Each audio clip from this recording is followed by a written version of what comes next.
സംസ്ഥാനം വ്യാപകമായി സ്കൂളുകളിൽ ഫിറ്റ്നസ് പരിശോധന കർശനമാക്കിയിരുന്നു. ഇതിന്റെ ഭാഗമായാണ് കഴിഞ്ഞ ദിവസം മല്ലപ്പുഴശ്ശേരി പഞ്ചായത്തിന്റെ ഭാഗമായ ആറന്മുള VHS സ്കൂളിൽ പരിശോധന നടത്തിയത്. മല്ലപ്പുഴശ്ശേരിയിലെ അസിസ്റ്റന്റ് എഞ്ചിനീയർ അവധിയായതിനാൽ കോഴഞ്ചേരിയിൽ നിന്നും എഞ്ചിനീയർ എത്തിയാണ് പരിശോധന നടത്തിയത്. ഇതിൽ നിന്നും സ്കൂൾ കെട്ടിടങ്ങളുടെ ഭാഗമായ ഒരു കെട്ടിടത്തിന് കാലപ്പഴക്കം മൂലം കാര്യമായ ബലക്ഷയം ഉള്ളതായി കണ്ടെത്തിയിരുന്നു. ഈ കണ്ടെത്തലിനെ തുടർന്നാണ് ഇന്നു മുതൽ കുട്ടികളെ ഈ കെട്ടിടത്തിലേക്ക് പ്രവേശിക്കുന്നത് വിലക്കിയിരിക്കുന്നത്. നോ എൻട്രി പോസ്റ്റ് അടക്കം പതിച്ചാണ് ഈ കെട്ടിടത്തിനുള്ളിലേക്ക് കുട്ടികളെ കയറ്റുന്നത് വിലക്കിയിരിക്കുന്നത്.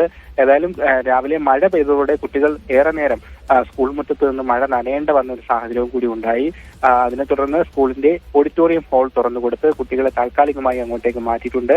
ഇത്രയധികം കുട്ടികളെ ഉൾക്കൊള്ളുന്ന ക്ലാസ് റൂമുകളുള്ള കെട്ടിടം പ്രവർത്തനക്ഷമമല്ല എന്ന് കണ്ടെത്തിയതിനെ തുടർന്ന് പകരം സംവിധാനം ഏർപ്പെടുത്താത്തത് കുട്ടികളെ അല്പസമയമാണെങ്കിലും ബുദ്ധിമുട്ടിലാക്കി എന്നാണ് ഉയരുന്ന വിമർശനം. ഏതായാലും ഉടൻ തന്നെ പകരം സംവിധാനം ഒരുക്കി കുട്ടികളെ പുതിയ ക്ലാസ് റൂമുകളിലേക്ക് മാറ്റുമെന്നാണ് സ്കൂൾ അധികൃതർ അറിയിച്ചിരിക്കുന്നത്. അനൂപ്.